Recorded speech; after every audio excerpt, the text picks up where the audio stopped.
कि तुमने आंगन नहीं बुहारा, कैसे आएंगे भगवान, कैसे आएंगे भगवान।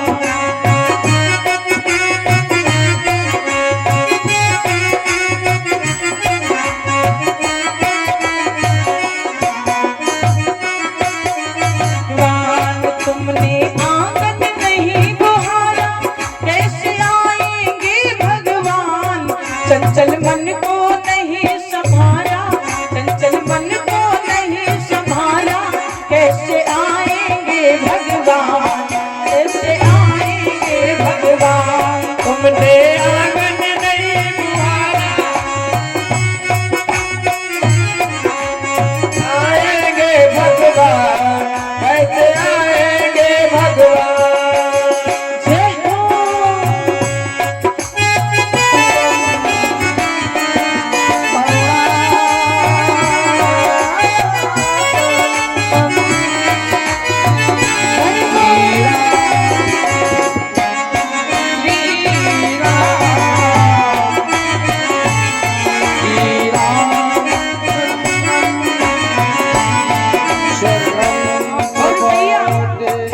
तेरे आंगन की कोने यानी ऐसे ही जान जाओ, क्या लगा दिया घर का सारा कचरा।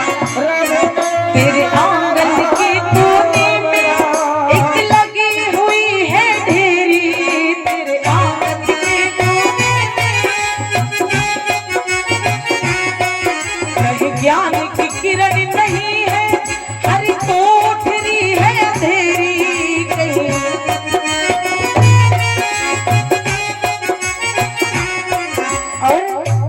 आंगन चौबारा अंधियारा, कैसे आएंगे भगवान, कैसे आएंगे भगवान।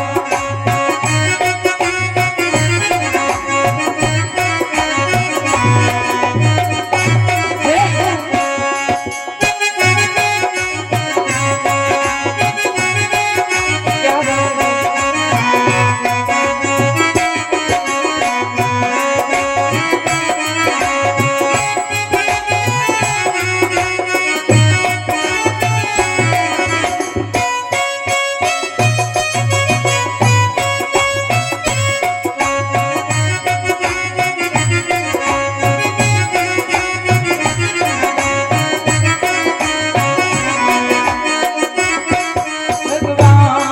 तेरा हृदय पिघल नहीं पाया, तूने जब देखा दुखियारा।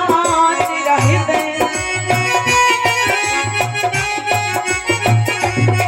किस बूढ़े तन ने तुमसे है पाया नहीं सहारा, किस बूढ़े। और भैया तुम्हारे हृदय के अंदर अगर कल्प वृक्ष सूख गया, सूखी है करुणा की छाया, कैसे आएंगे भगवान, कैसे आएंगे भगवान।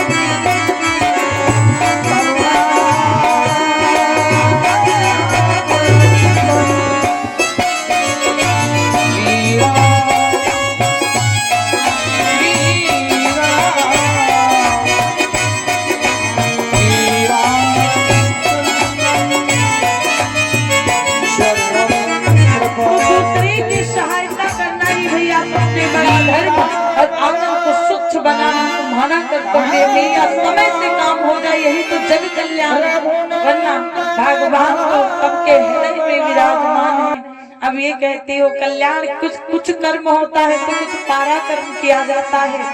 सामने क्या देखा महाराज, इंद्र खड़े हुए हैं।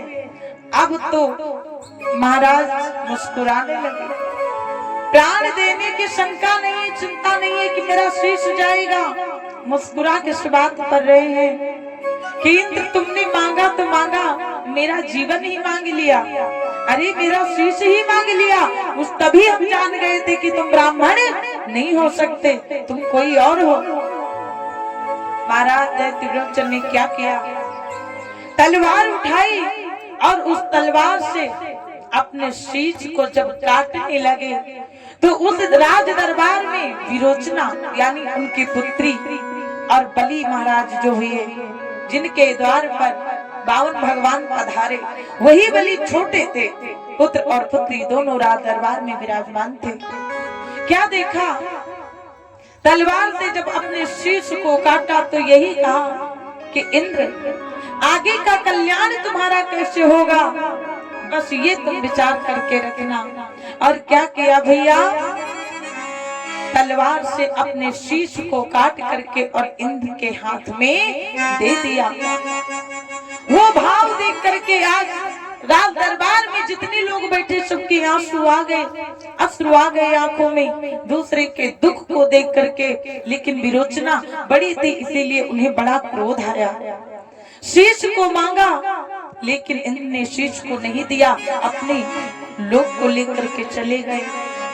धीरे धीरे कुछ समय व्यतीत हुआ और कुछ समय व्यतीत होने के बाद भैया विरोचना ने, क्योंकि विद्या अस्त्र शस्त्र में विरोचना निपुण थी और निपुण थी, कहते हैं जब ज्ञान किया उसने देखा छाया इतना अंधियारा था, और सुंदर वो पुत्री उनकी थी, पूरा अधिकार उन्हें था।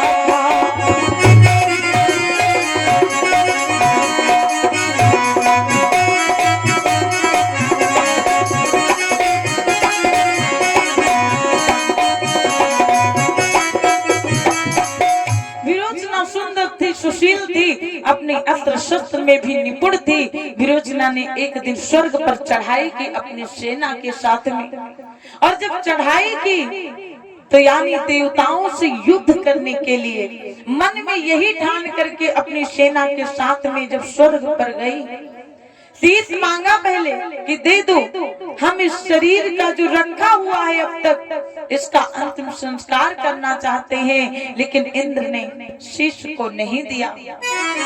अब तो विरोचना युद्ध करने लगी, देवताओं से युद्ध किया, सारे अस्त्र शस्त्र प्रयोग किए, लेकिन देवता कम नहीं थे।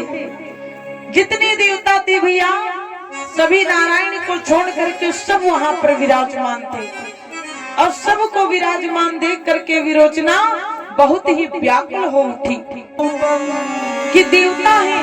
अभी हमारे चाचा जी के कर कमलों के द्वारा भगवान के चरण कमलों में प्रसाद अर्पण हुआ। बाकी बिहारी अपनी दया दृष्टि हमेशा बनाए रखे।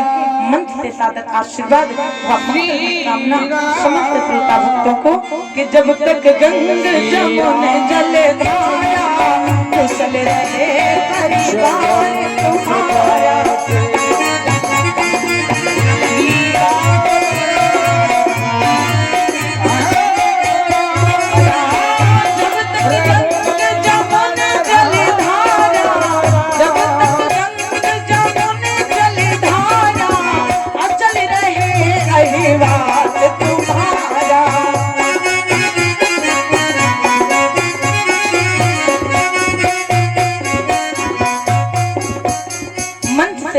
आशीर्वाद व मंगलमय कामना, और ये भगवान के चरण कमलों में 101 मुद्राओं का दान भी किया हमारे चाचा जी ने। मंच से सादर आशीर्वाद ओम प्रकाश गुप्ता सिमरी चौराहा के रहने वाले हमारे भैया जी, जिन्होंने भगवान के चरण कमलों में गाड़ी कमाई का अंशदान किया। ठाकुर जी अपनी कृपा दृष्टि हमेशा बरसाए रखें। बोलिए साचे दरबार की। आनंद नहीं आया, कहाँ बैठी हो मैया? हमें तो लगता है कहीं वो क्या कहते हैं, हाँ कम भोजन करके आई।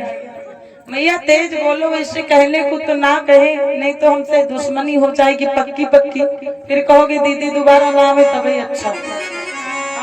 लेकिन कहते हैं जयकारा बोलने से होता क्या है कि जहाँ तक जयकारे की आवाज जाती है सारी विघ्नाएं करती चली जाती है। और ये भैया धर्म मंच है, धर्म मंच जहाँ पर सांस बोला जाता है, और सांस में क्या आती है? आँच आती है। आँच जो साँच है वही तो आँच है, जहाँ पर नाच है वहां पर आँच कहाँ रखी भैया। आँच ढूंढ लो, पेट में क्या नहीं, आत नहीं, मुंह में दांत नहीं, लेकिन भैया चाचा की कुर्सी आगे बढ़ती है जब नाच होता है कहीं। हाँ आगे बढ़ती है। हमने ऐसा नहीं है कि हमने देखा नहीं, इतनी उम्र आई हुई है बचपन से आज तक जितनी भी हो, लेकिन हमने यही देखा है कि चाहे जितने बुजुर्ग हो, आप लोगों को नहीं कहते चाचा, दुनिया संसार में चले जाओ, चाचे कुर्सी भैया पोता है तो पोता भैया कुर्सी आगे लगाओ, चले हम बस आएंगे, खाना खाए उल्टा सीधा, पेट भर जाए कैसे। और मिला क्या, जेब भरी है। भगवान के दरबार में कहो चाचा 500 दान कर जाओ, अरे 5000 दान कर जाओ, मिलेगा, श्रद्धा अनुसार मिलेगा। लेकिन नाच में भैया का है, नोट ना गिनी जाए, न्यौछावर बिल्कुल पावे तो प्राण न्यौछावर। लेकिन भैया कहने का अर्थ ये है कि प्रीति की हो तो प्रभु से की हो, पर नारी से प्रीति कियो कबहू ना। अरे रघुराज सिंह भैया के यहाँ से भगवान के चरण कमलों में 200 मुद्राओं का दान प्राप्त हुआ। बांके बिहारी अपनी कृपा दृष्टि हमेशा बरसाए रखे। मंच से सादर आशीर्वाद, मंगलमय कामना हमारे भैया जी को। बोलिए भक्त और भगवान की।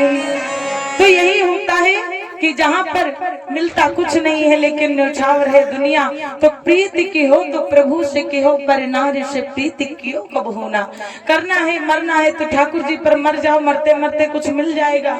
कि एक भक्त था वो मिल गया, लेकिन जब दूसरे गांव वाले देखेंगे कि जहाँ नाच हो हुए मोटरिया जा रही है, जहाँ नाच हो उधर ही गाड़ी जा रही, लोग देखेंगे तो कहेंगे मर गया तो अच्छा हुआ, जहाँ नाच होता था कोई पार्टी छूटती नहीं थी। जीवन समाप्त हो जाएगा, चला जाएगा, लेकिन कहा गया है मर्यादा वही है भैया जिसके जीवन में ये राम नाम उतर गया। देखते सब है, मानते सब है, लेकिन प्यारे वो किसी की नहीं हो सकती, यहाँ तक कि तुम्हारी भी नहीं हो सकती। कि उनकी यूं ही दुर्गति होगी जिनको प्यारी वैश्या होगी। ये भागवत में लिखा है, जो सगे बाप की सगी नहीं वो और किसी की क्या होगी।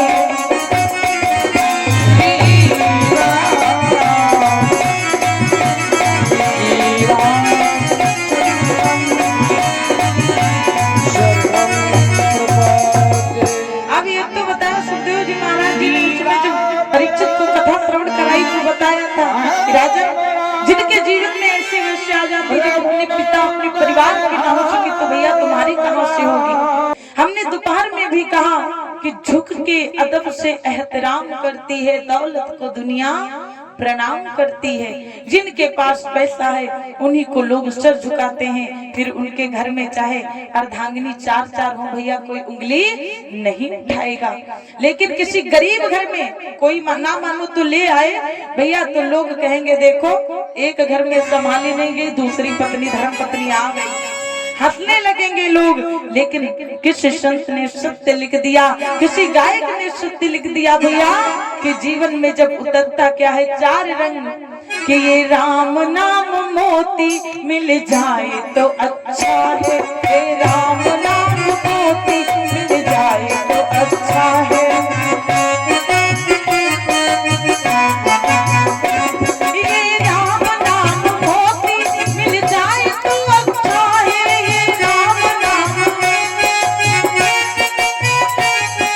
प्रेम से हरि के गुण गाए तो अच्छा है, प्रेम से हरि के।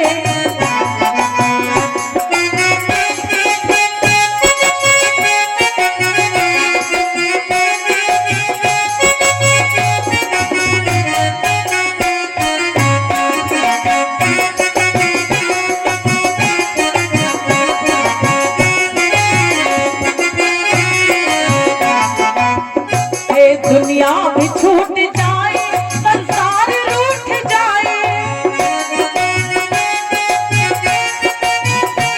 दुनिया भी छूट जाए संसार रूठ जाए, लेकिन अब उसकी कोई चिंता नहीं।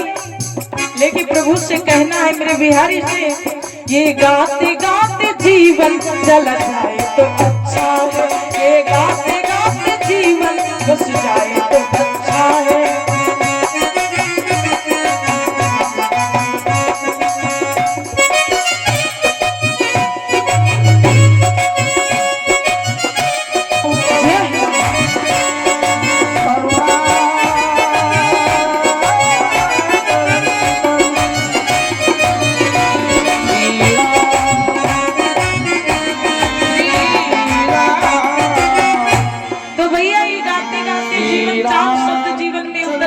कल्याण हो जाएगा। इस प्रकार से आज राज दरबार में इधर तो सारी शांति छा गई, लेकिन वहाँ विरोचना भगवान देवताओं से युद्ध कर रही है। केवल देवता वहाँ पर कौन नहीं है, केवल हमारे कमलापति भगवान चक्र सुदर्शनधारी नारायण वहाँ पर नहीं है। उस समय तीर पर तीर चल रहे हैं, क्योंकि अस्त्र शस्त्र में निपुण थी विरोचना। इंद्र भी है। अब तो इंद्र घबराने लगे कि ये युद्ध रुकेगा कब, शीश हम देंगे नहीं, ये युद्ध रुकेगा नहीं, क्योंकि सारी सेना के साथ में चढ़ाई की है उस समय विरोचना ने। बलि छोटे हैं। इधर क्या हुआ, धीरे धीरे देखते देखते इंद्र को समय व्यतीत होने लगा कि कब बंद हो जाए, कब बंद हो जाए। लेकिन कहा है भैया, क्यों कहते हैं जीवन में उसे लाना छोड़ दे, कर्तव्य जो है अपना हम निभाना छोड़ दे। कहने को मिला कोई नहीं जग में हमारा, क्यों छोड़ दे हम इनको भुलाना ही छोड़ दे, क्यों छोड़ दे हम इनको भुलाना ही छोड़ दे। जिनके है जीवन से मिली लाखों है खुशियाँ, उसको ही संसार से हिलाना ही छोड़ दे। है नाम इनका प्यारा चरणों में है लगन, क्यों नाम हृदय से हम भुलाना ही छोड़ दे। क्यों छोड़ दे, जिनका नाम हृदय में बसा हुआ। विरोचना थकी नहीं। अंत में देवताओं ने क्या किया कि अब ये युद्ध ऐसे ही चलेगा, तो विरोचना ने परेशान होकर के स्वर्ग पर क्या किया, नागवाणी छोड़ा। एक नागवाणी छोड़ा और कहा जाओ, हजारों की संख्या में नागवाण उत्पन्न हो गए और देवताओं पर वर्षा होने लगी, नागवाणों की वर्षा। और किस प्रकार से भैया हुई कि वर्षा हुई नाग जब वाणी, एक हृदय विचलत कछुआए, जिनकी कथा पुरानी बखानी, हर लिखी है गोविंद कहानी।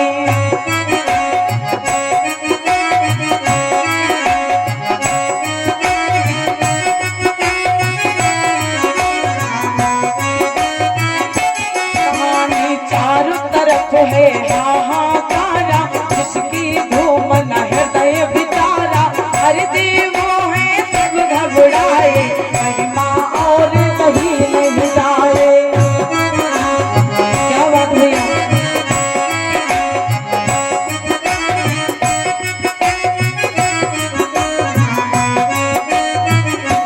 जाए नागवाण है हो रहे उन पर अत्याचार, सब देवों में अब मची सुन लो हाहाकार।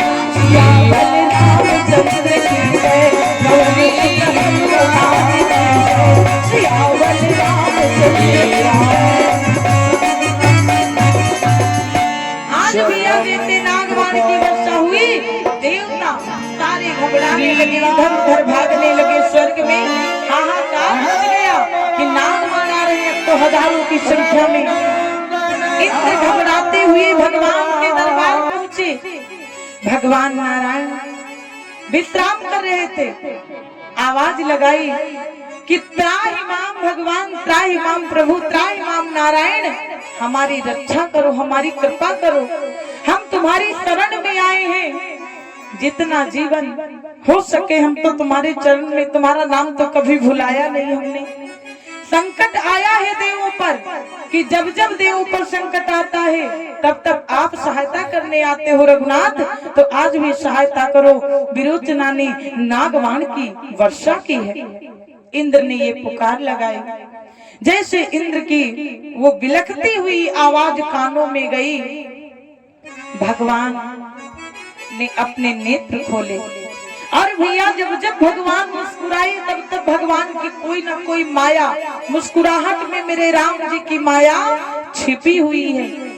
भगवान मुस्कुराने लगे, कहने लगे इंद्र इतनी जल्दी हार मान ली, वो मेरी भक्त की पुत्री है। अब जब नाग बाण की वर्षा हो ही गई है तो हम अपने हाथों से अहित नहीं कर सकते। अरुण भगवान को आदेश दिया कि जा। अरुण भगवान चल पड़े, क्योंकि सर्प और अरुण भगवान की तो पुरानी दुश्मनी है भैया। चल पड़े और प्रणाम किया कि प्रभु आज ऐसा अवसर तो मिला, कम से कम हमें जाने का। आदेश दिया कि जाओ, जितने नाग बाण की वर्षा हुई है सबका भक्षण करो, जाओ, देरी ना लगाओ। भगवान ने ये आदेश दे दिया। कहते हैं भैया जो दूसरे की बुराई करता, दूसरे का उपहास करता है, वो ये नहीं जानता कि हम कहते हैं कि बुरा जो देखन में चला बुरा नहीं किया कोई, जो दिल पूजा आपनो हमसे बुरा। संसार में सब अच्छे हैं, भावनाएं हृदय में विकार करके बैठ गई है कि वो इंसान अच्छा नहीं हो सकता। लोग तो दुनिया में उपहास करते हैं, लेकिन प्रभु की कृपा है कि जिनके हृदय में राम नाम बंद है उन्हें हर घड़ी आनंद ही आनंद है। दुख कैसे हो सकता है? तो आज भैया कहा गया है लोग चाहे कुछ करें, यहाँ तक कि भैया वो कर जाए जो नहीं करना है, लेकिन तुम प्रभु पर छोड़ दो। कहाँ है कि लोग राहों में कांटे बिछाते रहे, लोग राहों में कांटे बिछाते रहे,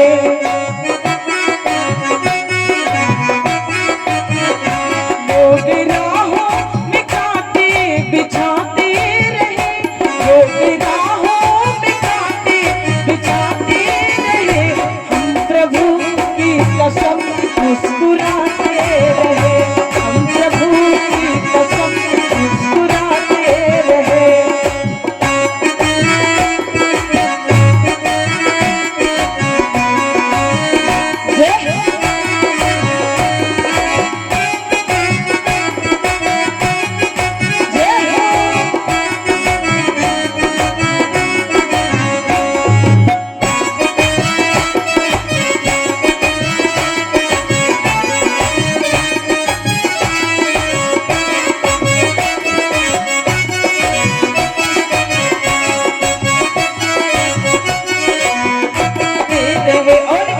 भैया तुम दूसरे को चाहे जितना मानो, चाहे जितना पक्का मित्र हो, दोस्त हो, लेकिन वो घाटा कर ही जाता है बीच में।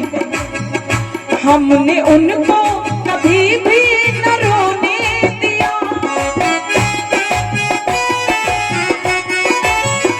हमने उनको कभी भी न रोने दिया। अरे भैया वो सितम पर सितम हम बैठाते रहे, वो सितम पर सितम हम बैठाते रहे।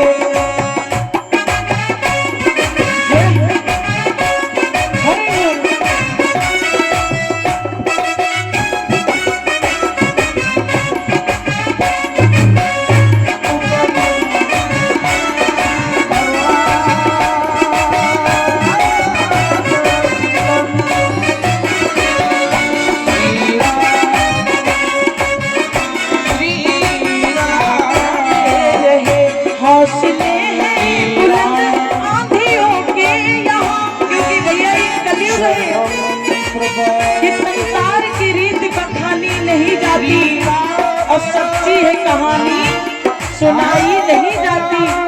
लोग कहते हैं हम तुम्हारे हैं, तुम्हारे लिए कुछ कर जाएंगे, लेकिन ये जान सबको प्रिय है, ऐसे लुटाई नहीं जाती, कोई गवा नहीं सकता। कलयुग में क्या हौसले हैं बुलंद आंधियों के यहाँ, हौसले हैं बुलंद आंधियों के यहाँ,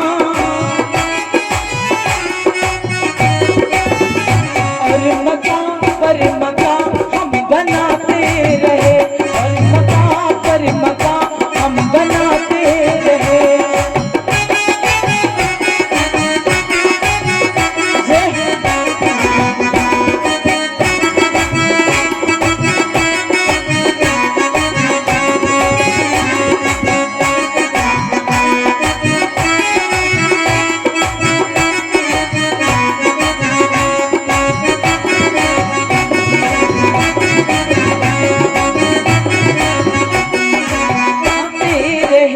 कोई सुनता नहीं है, सुने ना सुने कि राह जैसी भी होगी चले जाएंगे, जिधर प्रभु भेज देंगे उधर जाएंगे। आप मानो न मानो खुशी आपकी, हम मुसाफिर हैं आप अपने घर जाएंगे। कोई सुनता नहीं है, सुने ना सुने, कोई सुनता अपने यूं गुनगुनाते रहे।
भैया कहने का अर्थ यही है कि जीवन में चाहे कोई बुरा सोचे लेकिन भगवान कभी बुरा नहीं कर सकते। हाँ भैया, सच में है, जब कोई अपना ही अपने साथ में घाटा करता है तो ये हृदय छलनी हो जाता है। करोड़ भगवान गए, हजारों की संख्या में प्रकट हो गए, अब तो नागों को भक्षण करने लगे। विरोचना ने देखा कि ये सब भगवान की कृपा है, भगवान की महिमा है। विरोचना को बड़ा दुख हुआ कि हे नारायण, तुमने मेरे साथ में ये अच्छा नहीं किया इनको भेज करके, अब ये तो मेरे नागों का भक्षण कर रहे हैं, अब आगे क्या किया जाए। जैसे ही इस शब्द को सुना तब तक क्या हुआ, भगवान हजारों की संख्या में धीरे धीरे विरोचना खड़ी हो गई, भगवान को अपशब्द कहने लगी। भगवान को जब अपशब्द कहना प्रारंभ किया कमलापति भगवान नारायण को, तो अब वाहन है भाई भगवान का, भगवान से रहा नहीं गया। उन्होंने विरोचना पर जब आक्रमण किया तो विरोचना मुंह के बल पृथ्वी पर गिर पड़ी भैया, और जब मुंह के बल पृथ्वी पर गिरी तो जितने गरुड़ भगवान थे आकर के उसकी पीठ को नोचने लगे, अपनी चोंच को मार करके धीरे धीरे जख्म बना दिया अपनी चोंचों से। जब वहां पर जख्म हो गया, रूप ये कुरूप हो गया, सुंदरता मिट्टी में मिल गई, सारे जो संघ सैनिक से सब पीछे खड़े हो गए। मुसीबत के काम जो आए वही अपना है, दौलत के काम तो सभी आ जाते हैं, लेकिन जो मुसीबत के काम में आ जाए वो सबसे बढ़िया अपना मित्र होता है। लेकिन जब घाव हुआ, पीठ पर जख्म हो गया, तो भैया वो जख्म से रक्त की धारा बहने लगी, दर्द होने लगा, हृदय में पीड़ा होने लगी, विरोचना की आंखों में आंसू आए। उस समय याद आया कि इतने लोग हमारे साथ में आए थे, लेकिन अब तो हमारा कोई नहीं, सब पीछे खड़े हो गए। अपने प्राण सबको प्रिय है। पहले त्रेता और सतयुग में क्या होता था भैया, कि भाभी मासम होती थी देवर पुत्र समान। कलयुग में सब बदल गया, रिश्तों का सम्मान कन्हैया, रिश्तों का सम्मान।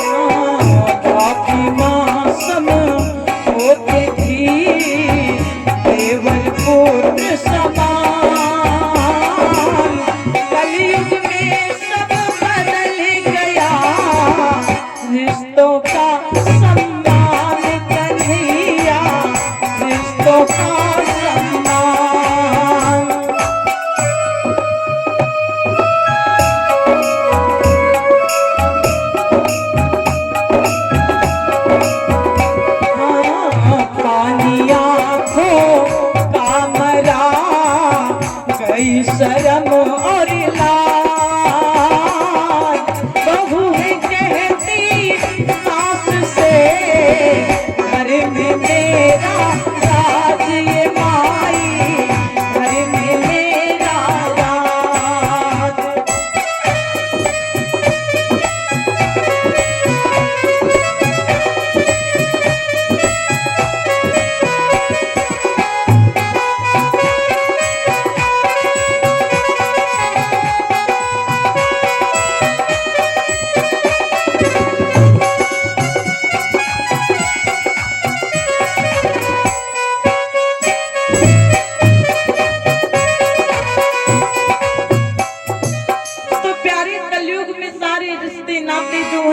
बदल गए, घर का सम्मान स्वाभिमान धीरे धीरे गायब होता चला गया। कहीं कहीं बचा है भैया, हर घर की बात नहीं, लेकिन जो दूसरे का भला करते हैं, घर को स्वर्ग बनाते हैं, वही तो आदमी और पूजने हैं।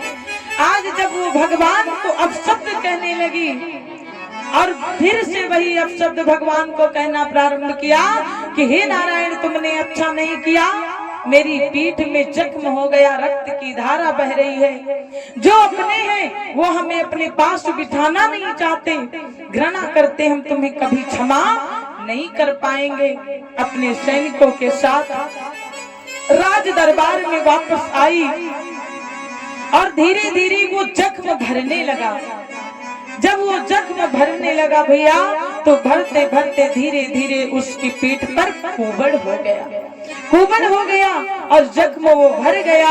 और तभी से लोग जब निंदा करने लगे, उपहास करने लगे, तो उसको सहन नहीं कर पाई विरोचना और एक कोने में पड़े होकर के अपने प्राण त्याग दिए और कहने लगी, नारायण, उस जन्म में भी हम तुमको याद रखेंगे कि तुमने मेरे साथ ये किया, कभी तुमको क्षमा नहीं कर पाएंगे। इस प्रकार से पूर्व जन्म में वो कैकेयी की चचेरी बहन बन करके आई, जिसका नाम मंत्रा हुआ और विवाह के समय वही अयोध्या धाम को प्रस्थान कर गई। बोलिए साचे दरबार की।